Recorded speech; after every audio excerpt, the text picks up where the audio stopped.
What would you do if a stranger handed you their very last dollar?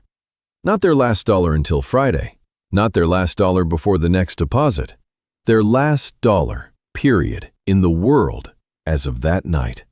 And then 10 years later, 10 black SUVs pulled up to your street. That actually happened. Clark didn't plan to change anyone's life that night. He was just a tired man trying to get home. $30 in his pocket. Enough for milk and bread and the particular kind of quiet despair that comes from doing the math in your head at 11 at night and losing every single time. He turned up his collar. November in a small Midwestern town doesn't ease you into winter. It arrives cold, absolute, cutting straight through denim and flannel like they weren't there at all. 12 hours in the garage. Grease under his nails, a dull ache in his lower back, feet that had stopped registering the cold concrete 2 hours ago. He was 33 years old and already walked like a man carrying something invisible, something that never quite got set down. Tomorrow, breath clouding white in the dark, gas or groceries, pick one. He passed the hardware store, closed sign crooked in the window. He passed the diner where he and Margaret used to split a slice of apple pie on Friday nights. Back when Friday nights still meant something. The pie was $4 then. He'd checked the menu in the window last week, $11 now. He kept walking. He was so deep inside the arithmetic of survival that he nearly walked past her entirely. Nearly. She was sitting on the bench at the old bus stop on Maple and Fifth, the one with the cracked plastic roof that did absolutely nothing against the wind. A suitcase beside her. The kind with a broken wheel you drag instead of roll. She wasn't making a sound. That was the thing that stopped him cold. She was crying the way people cry when they've been at it so long they've gone quiet. Shoulders barely moving, head down, tears falling onto the knees of her jeans like they had nowhere better to be. She looked about 25, lips gone pale in the cold. Clark's hand found his wallet, old reflex. He stood still for 3 full seconds.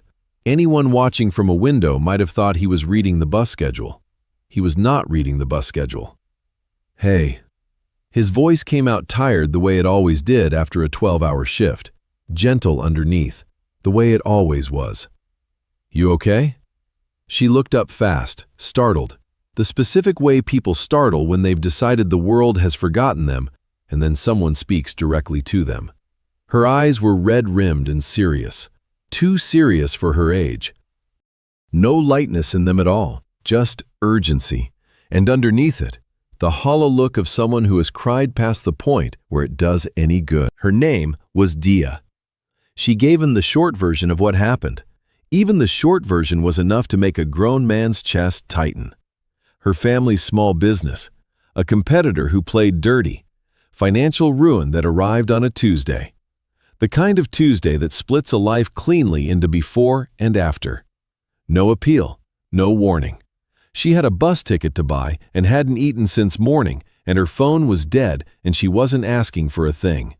She was just sitting there, waiting for the world to remember she existed. Clark looked down at his wallet. He thought about the milk, the bread, the gas. He thought about Merritt at home. Probably asleep already with her stuffed rabbit tucked under one arm, trusting completely and without question that morning would come and her dad would be there making toast. He thought about the $4 apple pie and the $11 apple pie and how much distance can open up between a person and the life they used to have, slowly, quietly, without them ever choosing it. Then he took out all $30 and held them out. Dia stared at his hand, the way you stare at something you think you might be imagining. Take it, he said. Get a ticket. Get something to eat. The corner of his mouth moved, just barely. Pay me back when you're rich. The sound she made was almost a laugh, surprised right out of her, like a hiccup she hadn't seen coming, her first real smile in days. And it came across her face the way sun breaks through after a long gray stretch, sudden, almost startling in its warmth. Thank you, she whispered. I'm Dia. Clark. They shook hands under the flickering yellow streetlight. Her fingers were ice cold against his. He noticed she was still gripping the suitcase handle with her other hand. Tight. The way you hold something you're afraid of losing. He didn't say anything about it. Some kindnesses are quieter than words. The bus came. She was gone. Clark walked home through the snow with empty pockets and somehow a lighter step than he'd had all day. He turned that over in his mind the whole walk home. Couldn't quite make sense of it. How a man with nothing left could feel lighter. But somewhere across town, a young woman was sitting on a warm bus for the first time in 12 hours, pressing a folded bill against her chest the way you press a compass, like it could tell you which way was forward. She was making a promise to herself, fierce and quiet. The person sitting beside her never noticed a thing. That handshake under a broken streetlight was the best investment either of them would ever make. Neither of them knew it yet. He went to bed that night with empty pockets. But what that young woman did with $30 over the next 10 years would bring 10 black SUVs to a quiet Midwestern street and leave an entire neighborhood standing in their front yards with tears running down their faces. 10 years is a long time. Long enough for a marriage to bloom and then break your heart. Long enough for a daughter to go from her first steps to a gap-toothed smile that could rearrange the furniture of your entire soul. Long enough for gray to show up at your temples, whether you invited it or not, and for your knees to start making opinions known on cold mornings. Clark didn't talk much about those 10 years, not to neighbors, not to the other guys at the garage, not even to Merritt, who was 7 now and asked questions the way most people breathe, constantly, naturally, without apparent effort or mercy.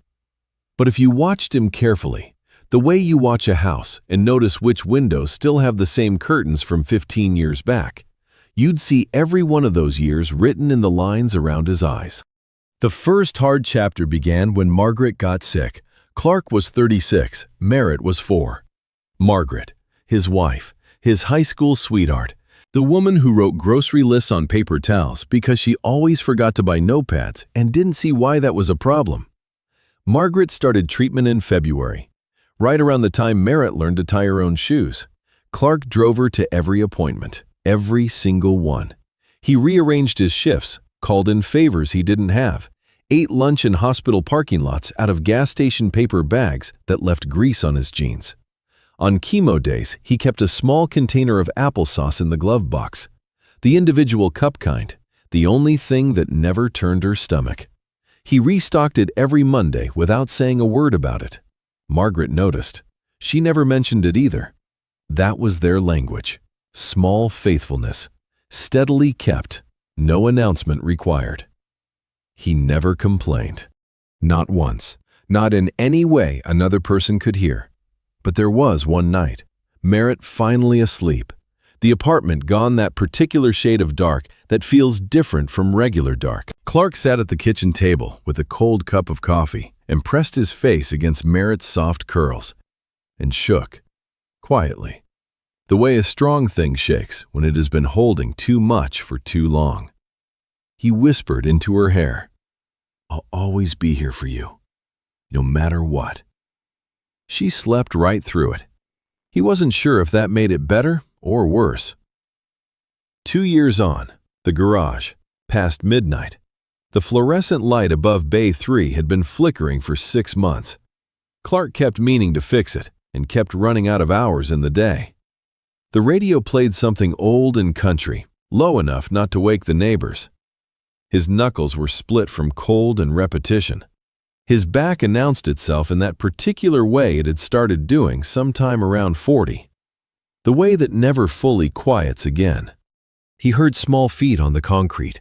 Merritt, 6 years old, 2 uneven pigtails, wearing his old flannel work shirt as a bathrobe because it came down to her shins, and she considered this highly practical. She appeared in the garage doorway, holding a mug of warm milk with both hands. The way you carry something you are determined not to spill. She crossed the floor carefully, held it out. "Don't be so tired, Dad." Not advice, not a solution. Clark set down the wrench, took the mug, felt something loosen behind his ribs. He lifted her onto the workbench beside him. She sat swinging her feet, watching him work, perfectly content to be there in the flickering light without needing it to be anything other than what it was. After a while, he said, without looking up, "You know what kindness is like? It's like fixing somebody's car for free." He turned a bolt slowly. You don't see it come back right away, but someday, somehow, it finds its way back to you. Merritt considered this with the gravity of a small philosopher. "Like a boomerang?" she said. "Exactly like a boomerang." He smiled at the engine block.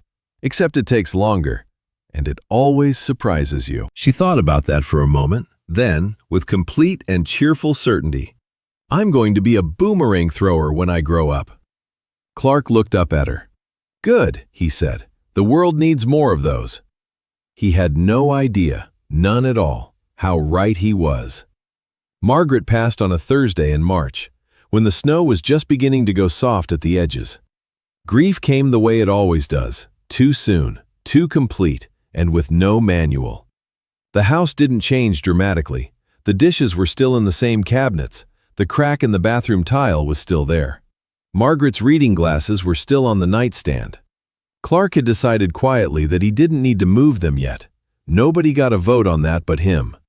But the sound of the house had changed. The way a room sounds different when someone has been lifted out of it. Quieter in some places, louder in others, the specific loudness of ordinary silence. Now Clark was 43, gray at the temples, grease under the nails. A refrigerator covered in Merritt's drawings, held up by alphabet magnets, missing half the vowels. He had become, without quite deciding to, a man defined by what he showed up for.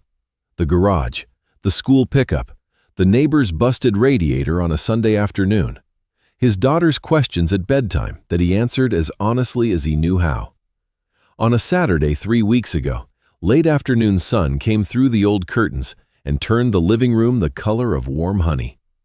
The house smelled like dish soap and the faint trace of the pine wood candle Merritt had insisted on buying at the church bazaar. Clark was on the floor trying to fix her toy car, a small pink convertible with a loose rear wheel. Merritt sat cross-legged on the rug, watching him, with the expression she wore when a question had been building for a while. "Dad," she said finally, "why doesn't anyone love you the way Mom did?" Clark's hands went still on the toy car. He looked at his daughter for a long moment, at her dark eyes, her wild curls, that small face carrying more courage than she realized. "I've got you," he said quietly. "That's enough." She accepted that, the way she accepted things she was privately planning to revisit. Then she looked at the toy car. "Are you going to fix it?" "Already did." He set it gently on the floor and it rolled, straight and true, across the rug toward her. She caught it, looked up, smiled, and that was the exact moment the rumble started. Low, at first, distant, like thunder from the wrong direction. Clark frowned toward the window. The toy car sat forgotten in his hand. The rumble grew into a roar. Outside, Mrs. Patterson's sprinklers clicked off mid-rotation. Her dog stopped barking. The whole street went still. The way a held breath goes still. 10 sleek black SUVs rounded the corner in a long, perfect line and pulled up, one by one, directly in front of Clark's house. 10 cars. A street gone silent. And behind the center door, someone Clark hadn't seen in a decade. Someone who had been quietly looking for him for 8 of those years. Clark stepped onto the porch. No plan for it. Just the instinct of a man who needs to stand somewhere solid when something incomprehensible is unfolding in front of him. He wiped his hands on his jeans, old habit, and looked out at the street. 10 black SUVs idling in a long, even line along the curb. The kind with tinted windows and chrome trim that throws afternoon light back at you like it's making a point.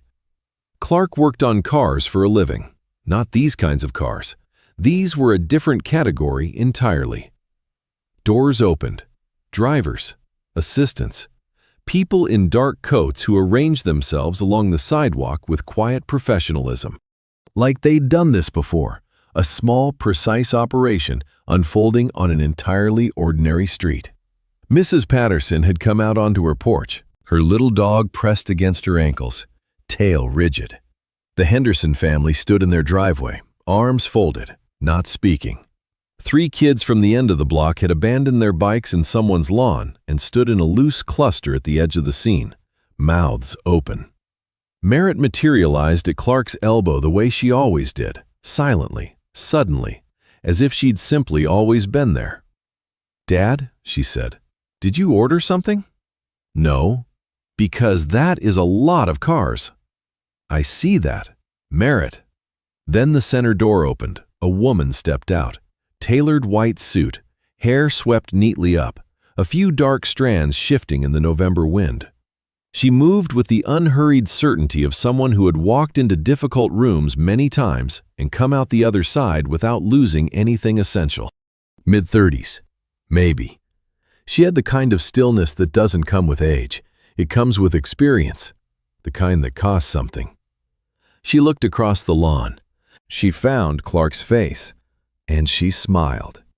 Not the polished smile of a business presentation, something older and more private, the kind that belongs to a specific memory between 2 people and no one else. Clark's chest did something complicated. He came down 3 porch steps, stopped. It was like trying to name a song you haven't heard in 10 years. You know it. It's right there. And then, "You," he said. One word, barely that, but she understood it completely. "Do you remember?" she said. Her voice was steady even though her eyes weren't. "What you told me that night?"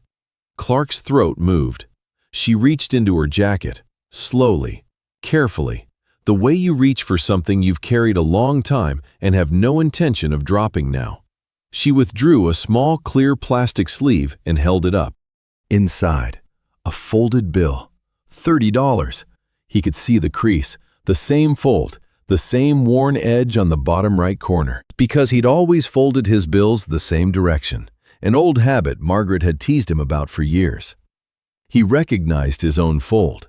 His hand tightened at his side, not from anger, from something that lived right on the edge between overwhelmed and undone. Memories arrived in pieces, not in order. The cold bench, her pale lips, the suitcase with the broken wheel, the flicker of that yellow streetlight, her hand, ice cold in his.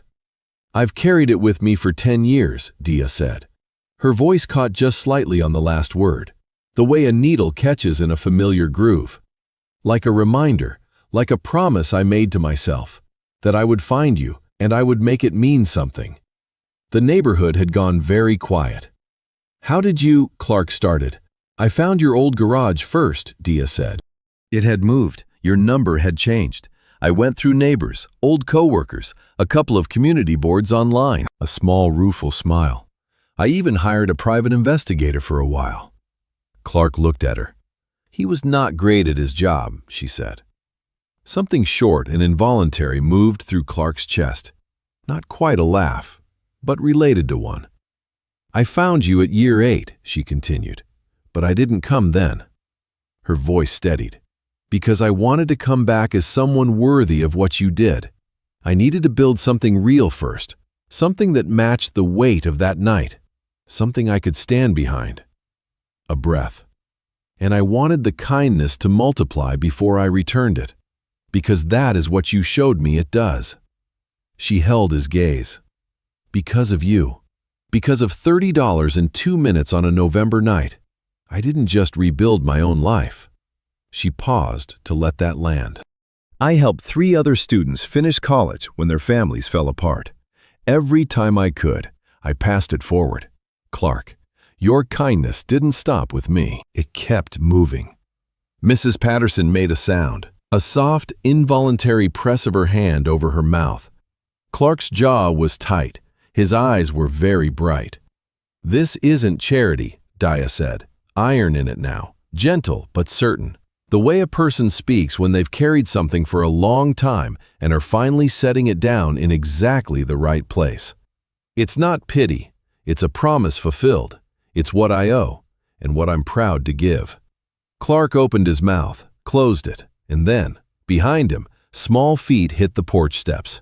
Merritt crossed the lawn in 4 running strides and wrapped both arms around Dia's waist as if they were old friends reconnecting after a long summer. She looked straight up with those dark, serious eyes. "Are you a superhero?" The street burst into applause, and Clark, 43 years old, gray at the temples, a man who had not allowed himself to come apart in front of another living soul since the hospital 3 years ago, felt something warm and unstoppable moving down the weathered lines of his face. He didn't wipe it away, because the next thing Dia said stopped him so completely he wouldn't have been able to reach his face anyway. Everyone on that street assumed the biggest moment had already passed. But Dia had one more thing to tell Clark, something she had done secretly over the past year, something he had never once suspected. And when he heard it, the toy car dropped right out of his hand. Merritt was still holding on. Dia laughed, warm, real, and bent down to meet the girl at eye level. Most adults didn't bother with that. Merritt always noticed when they did. "Not a superhero," Dia said. "Just someone who got lucky once because a good man chose to stop walking." Merritt considered this carefully. "Dad stops all the time," she said. "Last Tuesday he stopped because Mrs. Patterson's cat was stuck in the maple tree. He got it down with the ladder from the garage." "Of course he did," Dia said, as if that was precisely the answer she had expected. She straightened up and looked at Clark. He was still standing in the same spot, color in his face, jaw working, the toy car hanging from one hand. "There's more," she said quietly.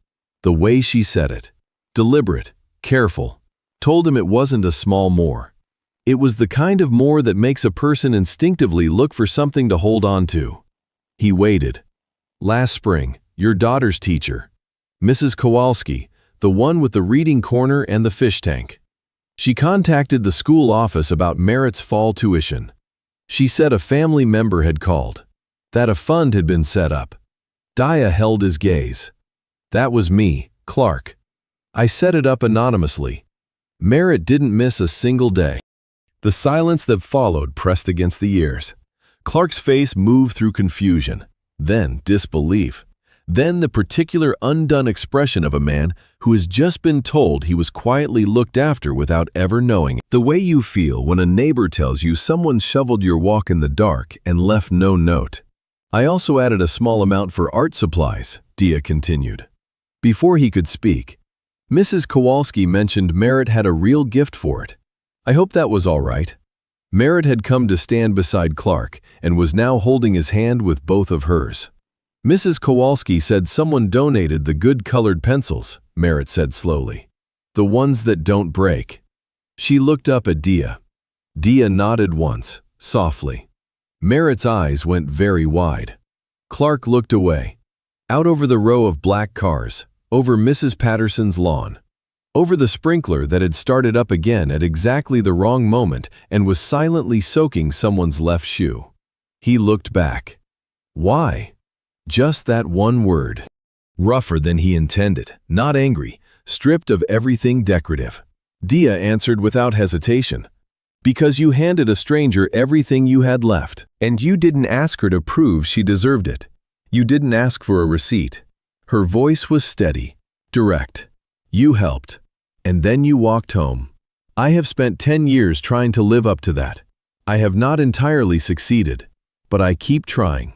Mrs. Patterson's handkerchief had appeared, the soft cotton kind, worn at the fold, the kind kept in a pocket or a sleeve for exactly these moments. The Henderson kids had stopped whispering. They were just watching now. "There's still more," Dia said. Clark made a sound that wasn't quite a word. "I know," she said. "Stay with me." She told him about a man named Joe, a single father with 2 kids. 3 streets over from Clark's old garage, truck that wouldn't start and no money for a tow on a Sunday afternoon. Clark had driven over and spent 3 hours fixing it for free, because Joe had a job interview the following morning. Joe made it to the interview. He got the job. He put his daughter through community college on that salary. That daughter was now a pediatric nurse in Cincinnati. "One Sunday afternoon of your time," Dia said, "reached all the way to a children's hospital in Ohio." Clark said nothing. He was very still. The way still water is still, not the way ice is. "I've been documenting it," Dia said. She reached into her jacket and withdrew a slim folder, soft-covered, a little worn at the corners, clearly opened many times. 11 people I could trace directly back to a moment of your kindness.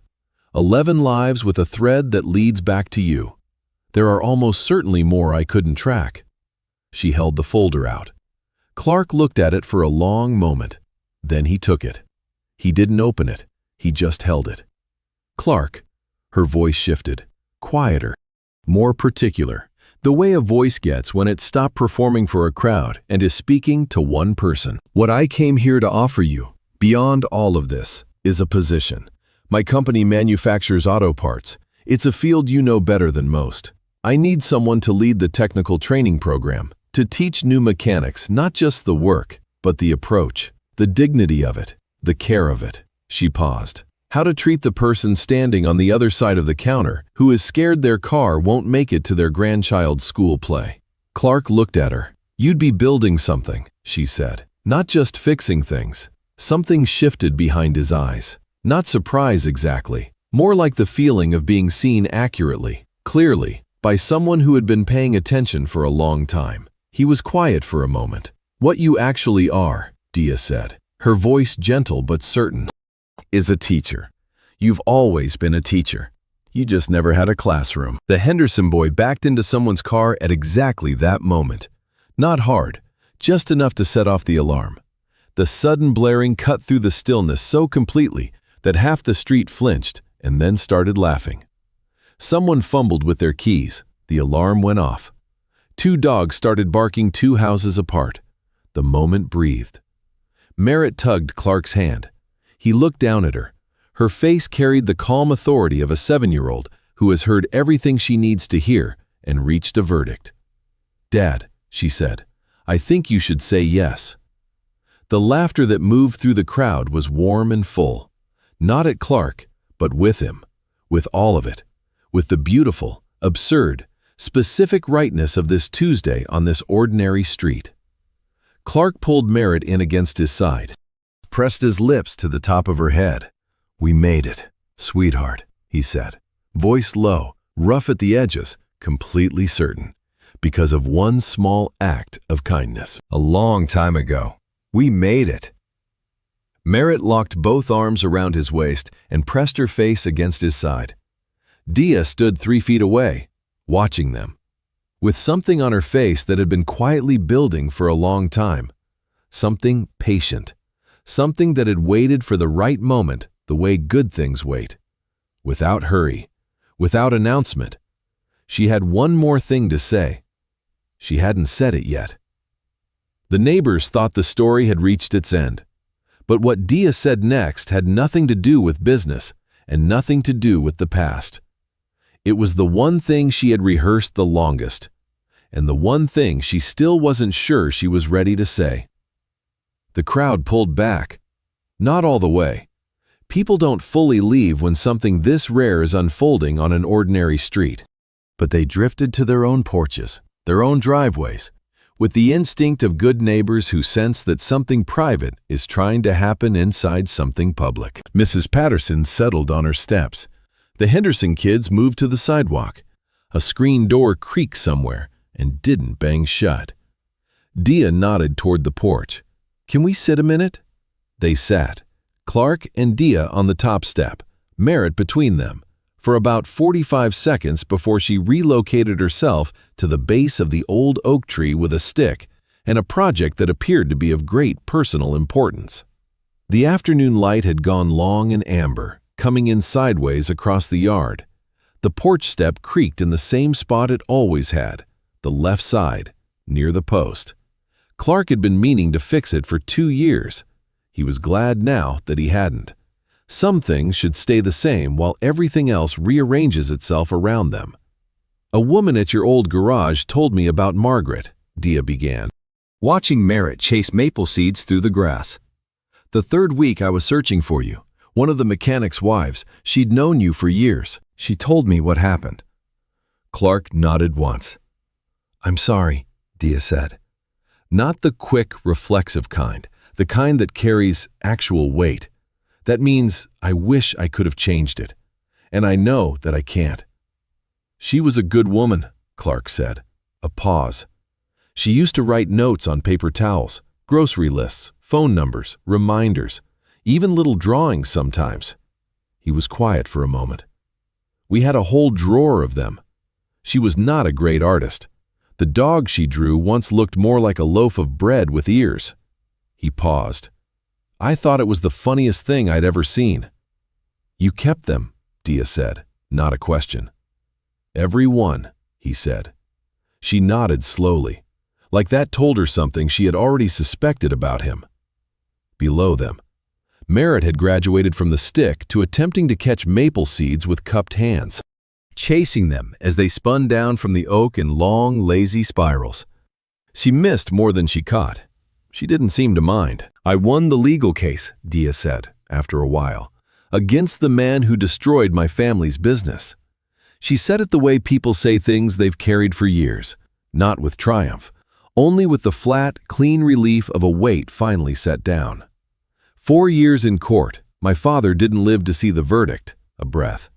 But he had this way about him, stubborn optimism. My mother always called it, like a very polite refusal to accept the worst outcome, a small smile. I think it's partly where I get it. Clark looked at her sideways. Just partly? Maybe mostly, she allowed. The settlement gave me starting capital, she continued, and the whole process gave me something harder to name, a certainty that patience is not the same thing as surrender, that waiting for the right moment is not weakness. She glanced at him. You were the first person who showed me that, actually. That night at the bus stop, you didn't make a speech, you just helped, and then you walked away without needing anything back. Clark turned his hands over slowly, looking at them, the lines, the permanent stain of years of honest work, hands that told a story whether he spoke or not. My dad used to say a man's hands should tell the truth about him, he said quietly. Yours do, Dia said. He looked up. She met his eyes. Neither of them looked away. My employees know your story, Dia said. Every new hire hears it. Not your name, until now, but the shape of it. The man with nothing left who gave it all away because it was right. They call what I'm asking them to do the Clark Standard. She paused. It's in the employee handbook. Clark stared at her. Page 3, she said. Page 3, he repeated. Right after the health insurance section. He pressed his lips together, looked out across the yard, at Merritt, at the long light, at the whole stubborn, ordinary, irreplaceable fact of his life, and shook his head slowly, not in disbelief, in something closer to wonder. How's she doing in school? Dia asked, shifting gears gently, the way good conversations do. First in her class in reading, Clark said. The pride was immediate and unguarded, the purest kind. She reads everything she can get her hands on, cereal boxes, instruction manuals. Last week, she read the entire warranty card on the toaster, out loud, at breakfast. Dia pressed her lips together hard against a smile. Sounds like someone else I know.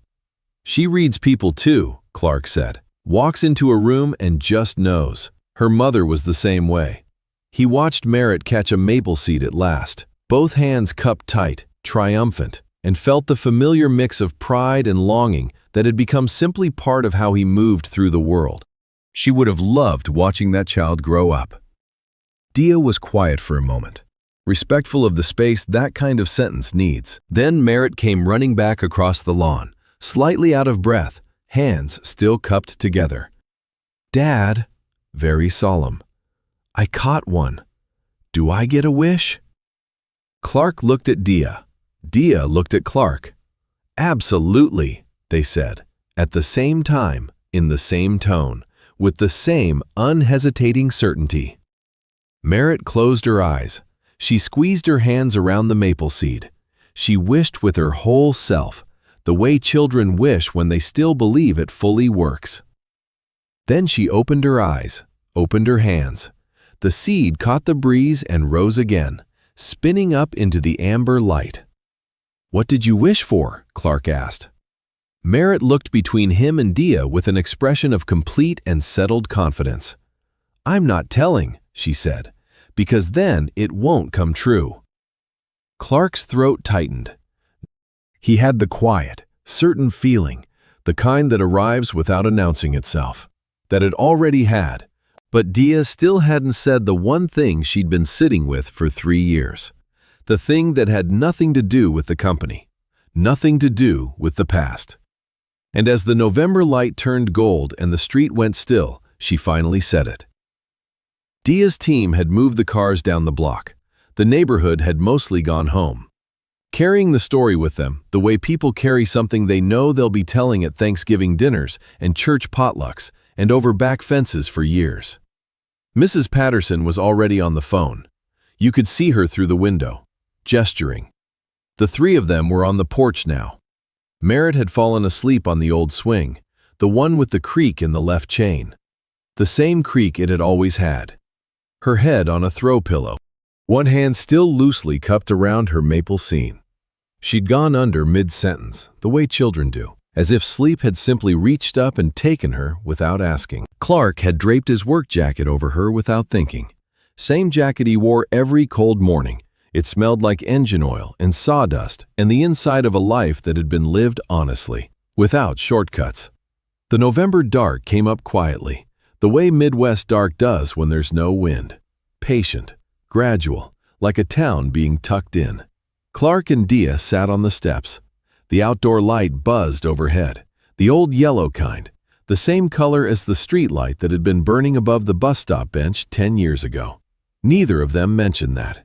Neither of them needed to. "There's something I haven't said," Dia said. "I figured," Clark said.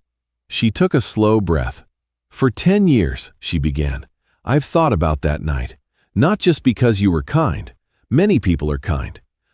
Because of how you were kind." She kept her eyes forward for a moment, choosing words carefully. "The way she did everything. You didn't look at me like I was broken. You didn't look at me with pity or suspicion or calculation. You looked at me like a person who had simply had a terrible night and deserved a hand up." She turned to face him. "I have never, in 10 years, felt that from anyone so simply or so completely."